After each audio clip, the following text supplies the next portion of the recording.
Why would a leading teaching college of classical Unicist homeopathy also teach the use of homeopathic complexes? Hello, everyone. I am Carla Marcelis from the Montreal Institute of Classical Homeopathy, also known as MICH, M-I-C-H. If you want to learn the most advanced method to bring homeopathy to its full potential as an energy medicine, you have to study with us. Our founder, Julianne McNamara, has spoken with Eugenie about our holistic, psychobioenergetic, research-based understanding of health and disease, which enables the homeopath to find the ideal homeopathic simillimum, one that will stimulate the mitochondrial network at the quantum dimension of the vital force field and address the dynamic root of disease. Julianne will have a talk in this winter series about our deep Unicist method to the focus on insomnia. Another MICH colleague is Adam Fiore, who also has presented cases on this channel, showing the in-depth case-taking process. So for more information about our program, go to www.michmontreal.com or find free homeopathic training webinars on our blog and Instagram at MICH Montreal. So I have been teaching at MICH since it started in 2005. I'd done my medical training in the Netherlands, but left for Canada before I was licensed to practice. And in Canada, I completed naturopathy and homeopathy training. So I'm one of the directors and main teachers at MICH. I teach the science courses as well as the advanced case management courses, where we teach students a wide range of homeopathic tools to apply in conjunction with the single core remedy. So one of the important philosophies at MICH is open-mindedness. And what I mean by that is that although the classical Unicist method is the pillar in the MICH training and the focus around which the therapy in each case is built, we have seen that there are various ways of using homeopathic remedies in addition to the single core remedy when a case requires it. You're probably familiar with the use of remedies such as nosodes or bowel nosodes and zarcodes as intercurrents. But remedies can also be used to take away obstacles to healing in the course of the healing process, or organ remedies to address specific imbalances in an organ. We teach all of that at MICH. Our experience has shown that there are many ways to use homeopathic remedies in case management of chronic cases to bring much needed relief to patients. And one example of such a tool is the use of homeopathic complexes, and I will focus my talk on that today. I will actually specifically talk about the complexes that were designed by Canadian homeopath Martin Jourde for Canadian NGO, HTSF Canada. HTSF stands for Homéopathes Thérapeutes Sans Frontières, or in English, Homeopaths Therapists Without Borders. So MICH has been a partner with HTSF Canada since about 2013, when our students and graduates started to go on missions with HTSF. Given that we're the largest homeopathic training institute in this part of Canada with the most students, HTSF was interested in collaborating with MICH in order to be able to do missions to two main projects in Honduras and in Cuba. That year, 2013, was also the introduction for me to the HTSF projects in these countries, and I've led many missions to Honduras between 2013 and 2019. In Honduras, I saw the success of the HTSF approach in diseases such as Chagas and dengue, chikungunya, but also in parasites and respiratory infections and chronic issues like high blood pressure and diabetes. And since then, since about that year, 2013, we've been teaching the HTSF complexes to our student population. So what's behind the success of these complexes, I was wondering? Because when you're classically trained, like we are at MICH, you wonder why one would need homeopathic complexes. We're taught to just get the correct single remedy and the case moves forward, or at least it should. But we also know since Hahnemann's time already that this can mean that after the first remedy, a next remedy is required, and then a next, and so on. The homeopaths of the past noticed this too, and one whom you're all familiar with, Dr. Burnett, built on this idea of using a course of different remedies. He called it his ladder of remedies plan, where you need all the rings of the ladder to get to the top, meaning to cure a pathological anatomical change. He says to use a ladder of remedies, not one of which of itself can affect a cure, but each of which works curewards, their cumulative action eventuating the cure. It's not possible to restore health with just one remedy in some cases, and covering the totality is then a useless and fruitless task. Burnett learned this from Drysdale, who called it a course of medicines. The organ remedies, as well as nosodes, were seen as important in this ladder of remedies concept. So when at HTSF a complex is designed, the synergy between the remedies required in this the process of, wherever the issue is that we're trying to create a complex for, helps then increase the effect towards cure. The other important aspect that we learned from Burnett is that the required remedies need to be anticipated. The remedies are needed for each stage of disease. And a homeopath needs to anticipate the need of one remedy after another, corresponding to the physiological disease process. So in order to cure a disease by remedies, the remedies must stand in some relationship to the disease process itself, no matter whether the symptoms reveal the process or not, according to Burnett. And I can say that the methodology used by HTSF Canada and specifically Martin Jourde, who is the founder and the genius behind the complexes, to develop these complexes is based on Burnett's teachings, as well as, of course, the experience of applying remedies in a large number and variety of cases in different parts of the world over the years.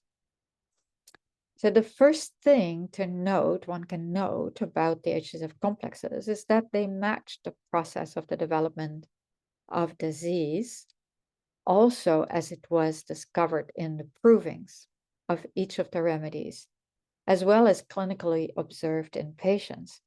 So the provings, which we also refer to as pathogenesis, the development of pathology, and Alan is a great source of documenting how proving symptoms appear one after the other, hour by hour.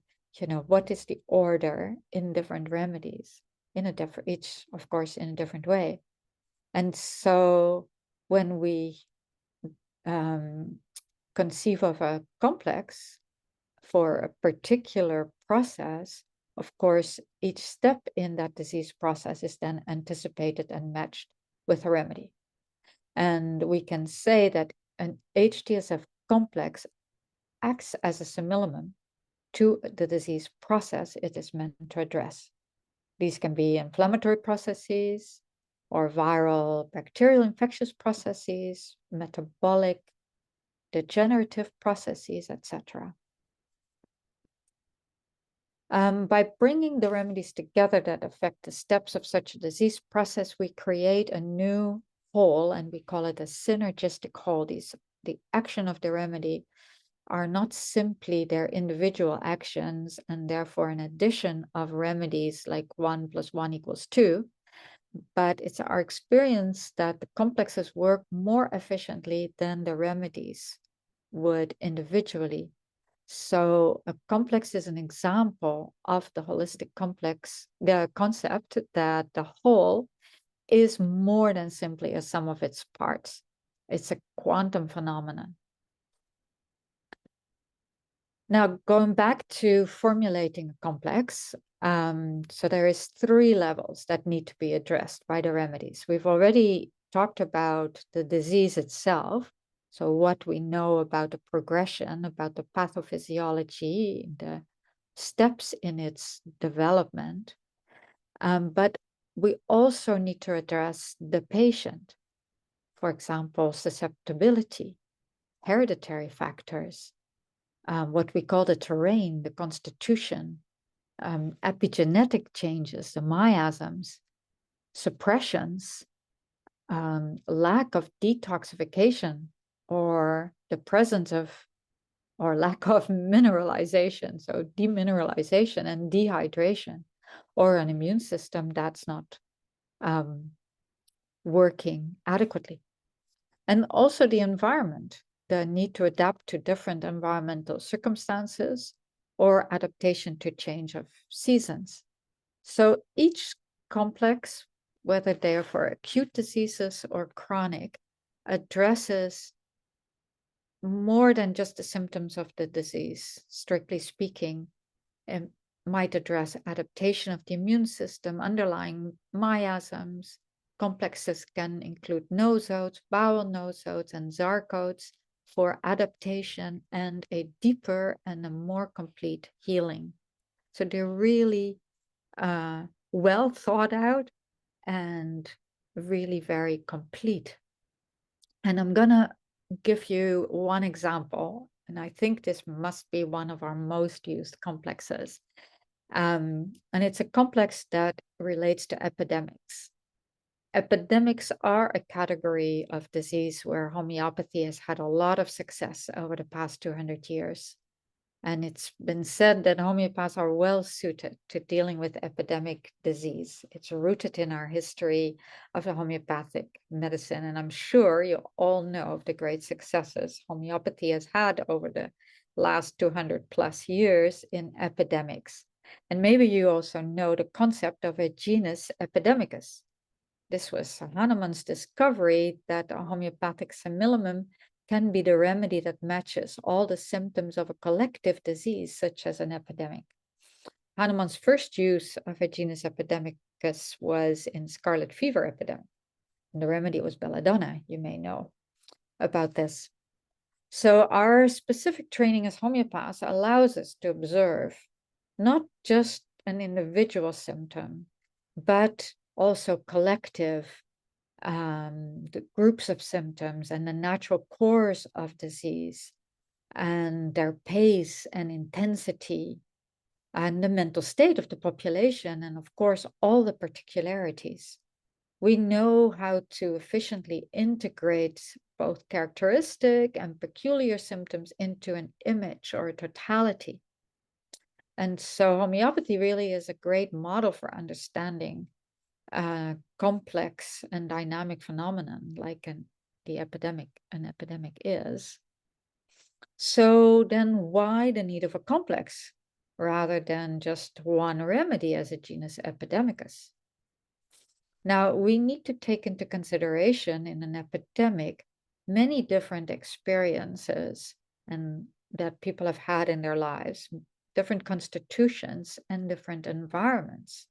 This became very clear during the COVID epidemic.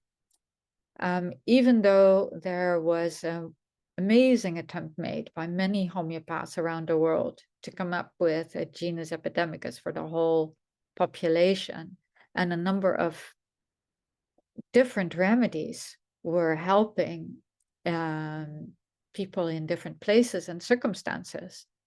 And so why wasn't there just one? Why was there arsenicum as well as bryonia and camphora and a number of other ones? And maybe Dr. Mathur, a homeopath from India, expresses why it's so difficult or maybe impossible to have only one genus epidemicus for a whole population.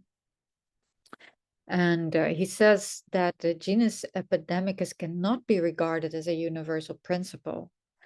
And he's speaking about his country, like countries like India and other tropical countries. We suffer from other diseases from childhood, and their remote effects are there as obstructions to cure. Moreover, there are also differences in the constitutional nature of different individuals. And the genus epidemicus does not solve the problem for all these different constitutions. So obstacles to cure, of course, in the Western world, we've also observed, such as some conventional interventions like surgeries, vaccinations, and medications that can add this additional obstacle to cure. And I can tell you all these aspects is what we consider in the formulation of an HDSF complex. So the particular complex that I want to talk to you about and use as an example is the one that was developed to face new and emergent viruses. And those kind of viruses, like the COVID virus and like the H1N1 virus in 2009, have particular ways to interact with the immune system. And so it's not just like a regular viral cold. And the complex is called HDSF grip influenza, and I'm going to refer to it as GI. So this formula was first developed and used successfully in Cuba by 9 million Cubans. It was distributed during the 2009-2010 AH1N1 influenza epidemic waves.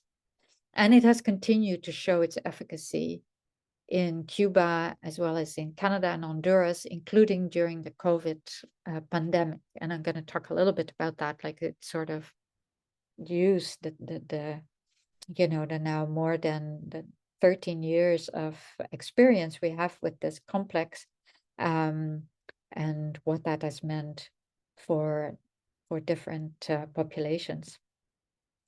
So just sort of like when this was being put together, and Martin was there with a number of Cuban doctors, they were anticipating this AH1N1 influenza. And so they were thinking about, okay, what are the objectives? So some of them I've already, of course, listed. In general, for all of the complexes, it's to anticipate the phases of the disease, see what predictable complications there can be of the new virus. Are there specific risk groups so that you can respond to both collective and individual needs? And you also need to anticipate the panic which is expected from past history of pandemics. And then the homeopathic complex that you create, it needs to treat in a fast and safe way the characteristic totality of the symptoms of the dynamic core of the pandemic, including its specificity for developing serious, in this case, in the case of COVID, of course, it was developing serious pulmonary and vascular inflammation at the outset during acute infection, especially in those first waves, and especially in elderly, immunosuppressed, and vulnerable people. So you want to save lives and intervene before people get sick or before they enter critical stages or complications. And in that way, you can break the chain of transmission as well, and achieve a sort of a higher level of protection collectively. And so this was done on a big scale in Cuba, door to door during 2009, 2010, and in a different way, but also distributed to millions of Cubans during the COVID pandemic. And it was also done in Honduras, although on a smaller scale. So we know that each flu-like viral disease has a particular symptom totality and process in which these symptoms develop. So hence the choice of the synergistic remedies that address the overall state of the organism. And when we address that with homeopathy, as you know, with a complex, but also if we hit with a good single unicist remedy, of course, when we address the whole state of the organism, we address all the various functionings, whether it's the immune system so that it can respond appropriately, or other organ systems that become more resilient, like the respiratory system, which is usually involved in viral infections, and was also the case with COVID and influenza, obviously, and also other systems if they tend to get affected. Like with COVID, we saw the implication of the cardiovascular system. So homeopathy can address the state that is present, and it can address the state, the mental state that is present. Like the H1N1 epidemic happened after the fall of the housing market and stock exchange in 2008. And COVID began during an increasing apprehension over climate changes and loss of livelihoods. So this mental state of these epidemics was one of apprehension, sometimes even as much as anxiety and fear over potential financial losses, and of course the fear for disease. So, the important remedies that address these kind of states are arsenicum and bryonia, and they were seen as important remedies by homeopaths in various parts of the world, and they're important remedies in this complex, the HDSF GI.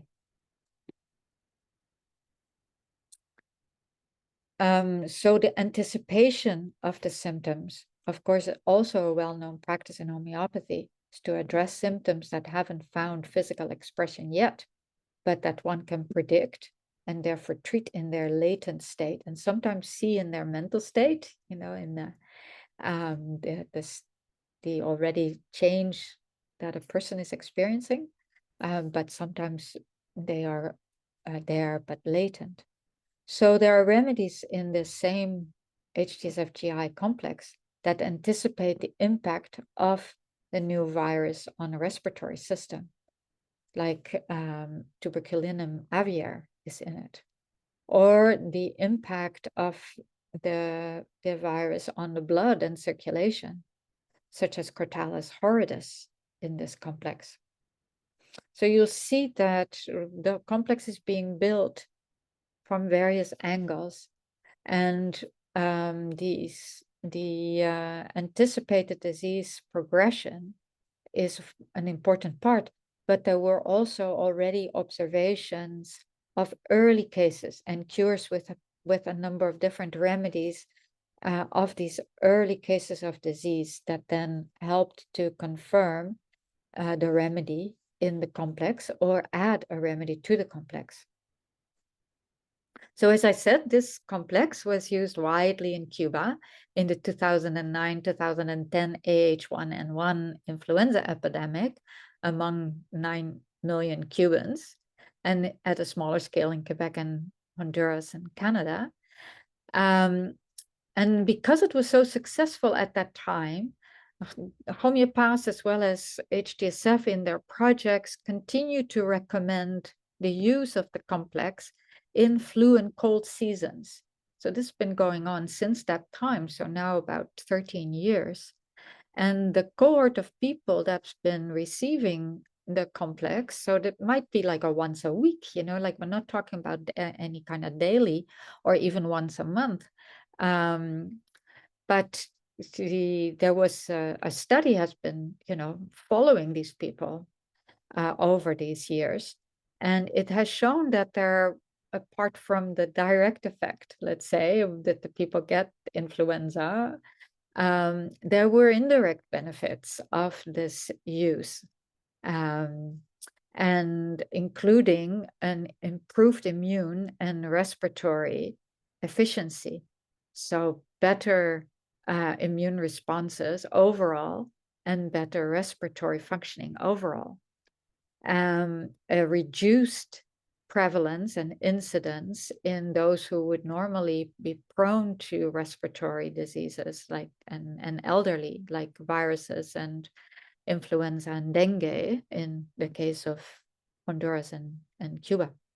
And also a reduction in the complications in people who would get a virus, like the pneumococcal pneumonia or atypical pneumonias.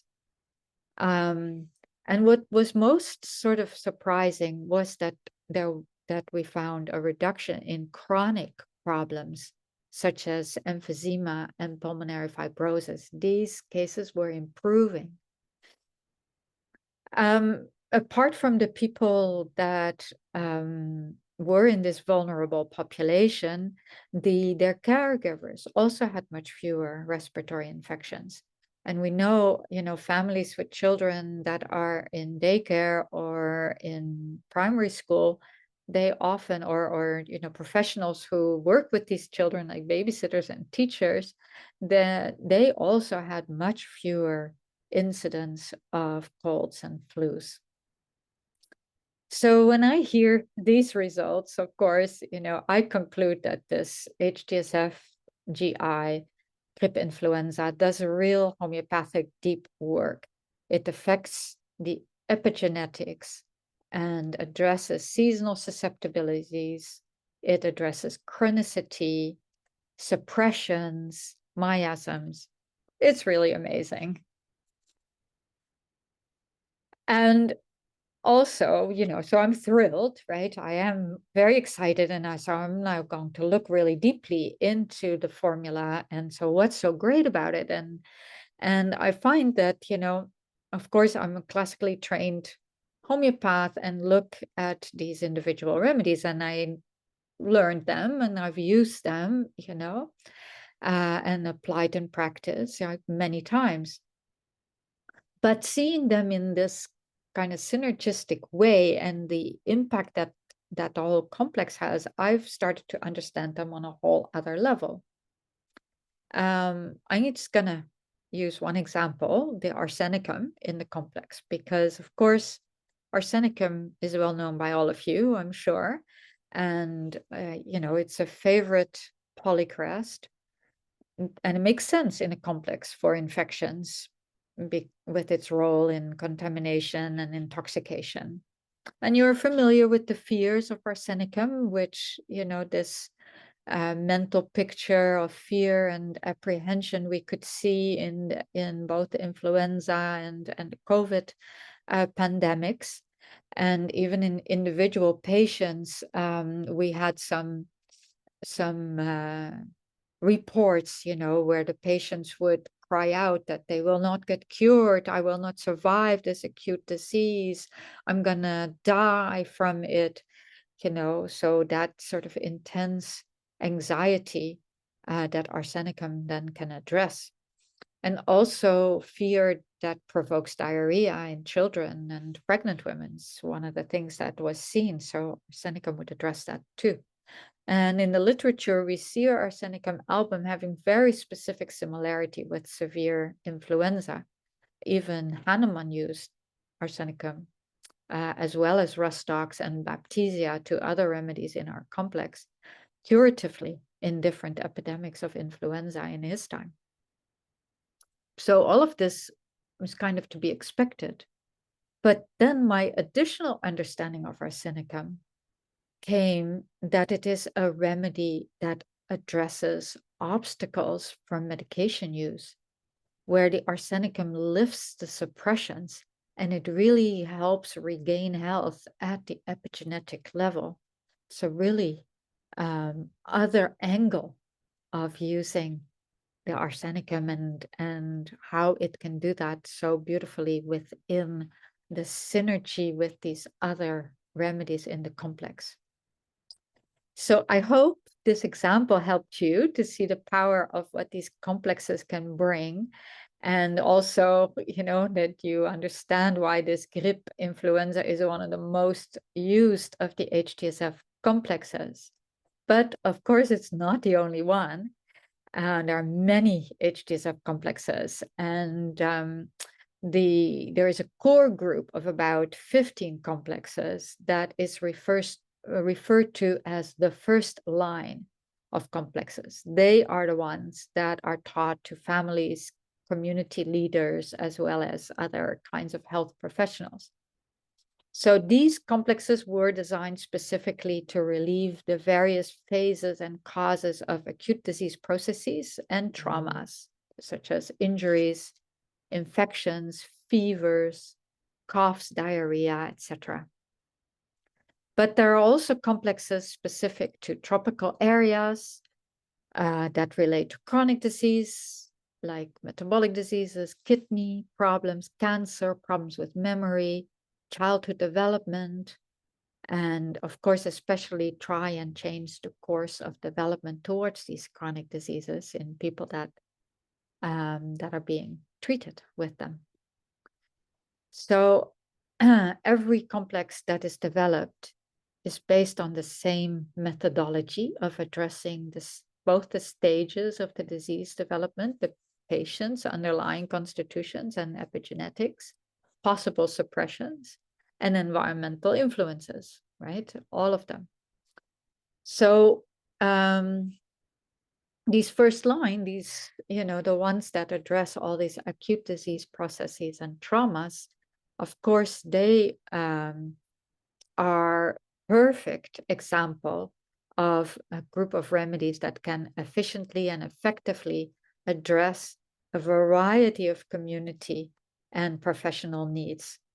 So, for example, in Honduras, in Cuba, but also in our own regions, in the country, in Quebec, in Canada. And especially when access to a large choice of homeopathic resources for individualization is difficult or impossible, or where all medical care is scarce.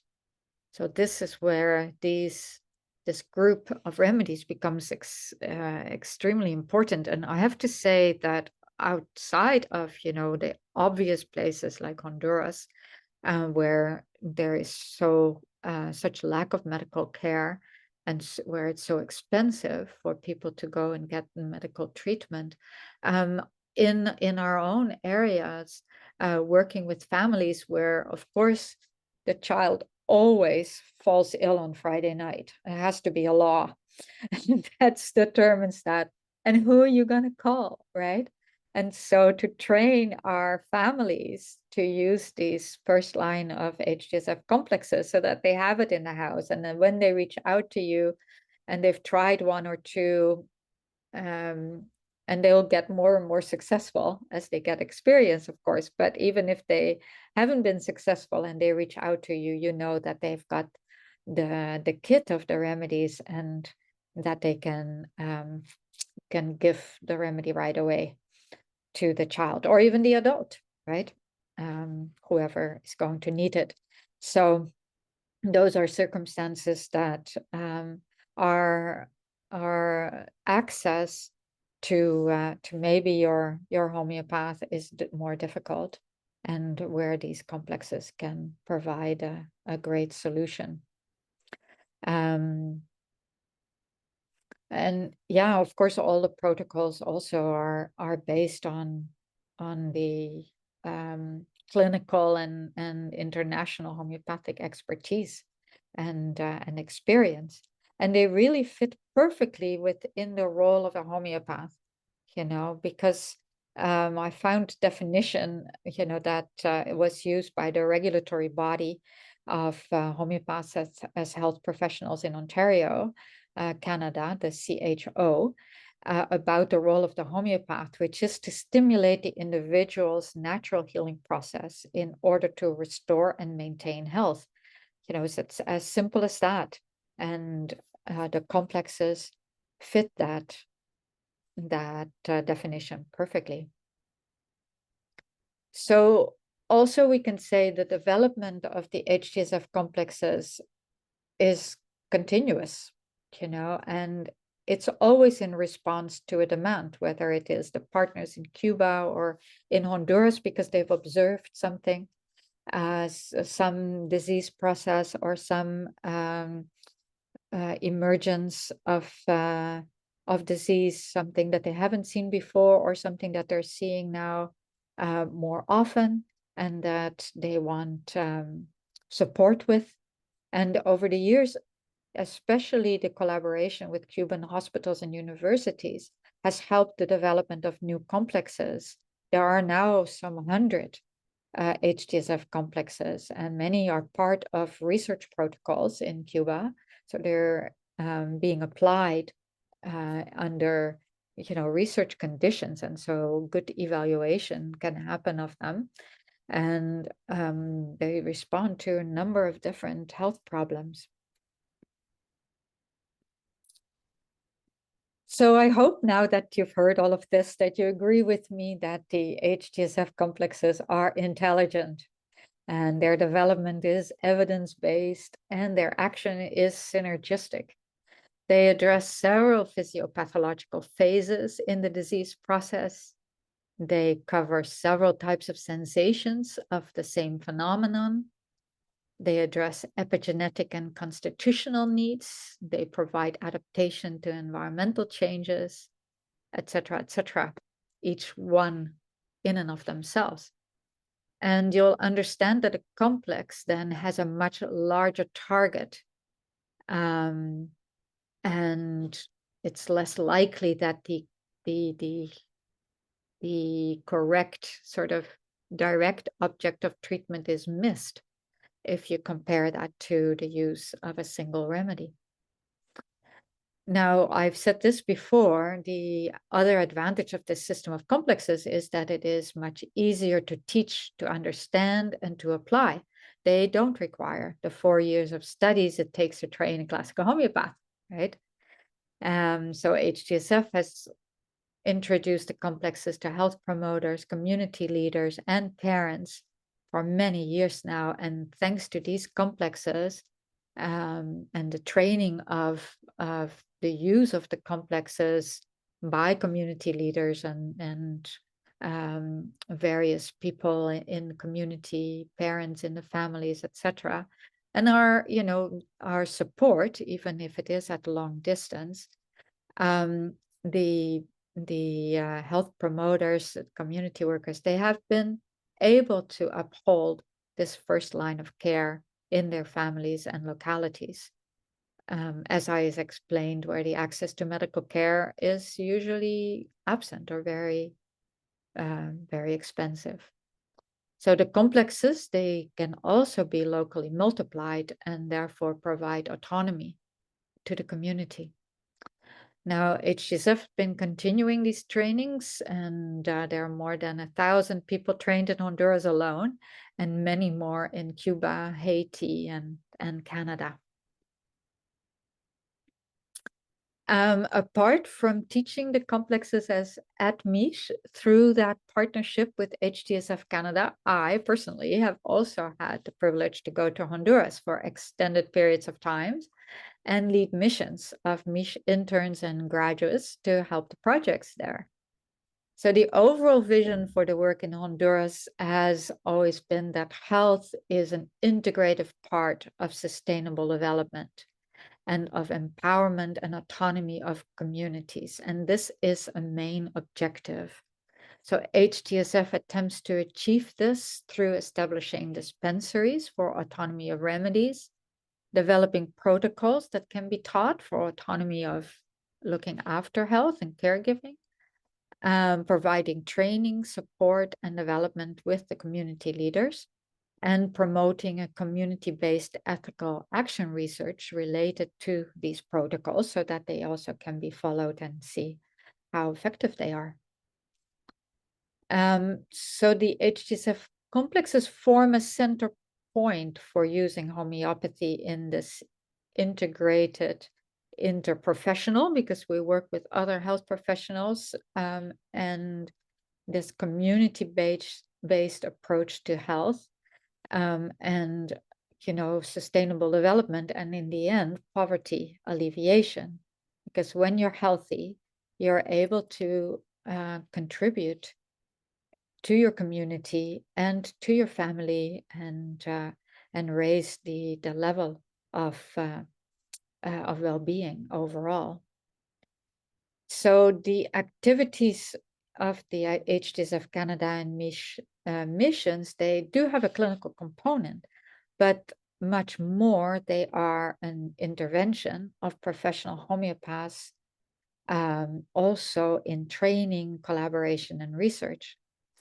And I can say that, the outcome of this work is integration of homeopathy into community development processes and achieving a certain level of self-reliance in those communities where we have the dispensaries and some level of sustainability. So it's all voluntary because, of course, the homeopaths and interns that go are volunteers. And it's also voluntary in the sense that it's the communities that request our work and our participation with them. So we respond to their demands. Over the years of missions to diverse communities in Honduras and training many community leaders, we can say that a number of these objectives are achieved. And with the ongoing support and development, the Honduran community leaders continue to be able to be autonomous in operating the homeopathic dispensaries with their population. So where they take the consultations, they prepare the remedies, but they also they hold community meetings to further integrate homeopathy in the community's development. And there's some great success stories in Honduras, apart from the increase in availability and the contributions of homeopathy in the country. And they are, what we see in the families and the children that are thriving and that have become productive participants of their communities. So while we haven't been back there since 2019, because travel to Honduras is very complicated, we're in weekly communication, and it is beautiful to hear these success stories from our partners in Honduras who are carrying the work forward. This is an example of what is happening in Honduras. This is an example of how to use these specific HTSF complexes in a classical Unicist practice. And there is more to come from Mish, and I also know there are other interviews with Eugenie about the HTSF Canada work in both Honduras and Cuba that you can look for. So if you enjoyed this presentation, listen to our other Mish presentations. Our Mish founder, Julianne McNamara, and Mish teacher, Adiam Fiore, also have created presentations for you in this holiday season series. And speaking of Adam Fiore, he is a Mish teacher and clinical supervisor, and he is offering a full 2-hour webinar for an advanced and in-depth exploration of the bird kingdom in homeopathy. This training is perfect for both students in training and practicing homeopaths, and you can sign up on webinars.mishmontreal.com for access to the webinar to learn how to use the bird remedies. Adam also shows in depth the clinical case examples demonstrating long-term follow-up of 1 to 4 years. These are great examples of the Mish method, as well as showing how we effectively support situations with complex case histories, traumatic stress, and trauma backgrounds. So that is webinars.mishmontreal.com, or write to info@mishmontreal.com.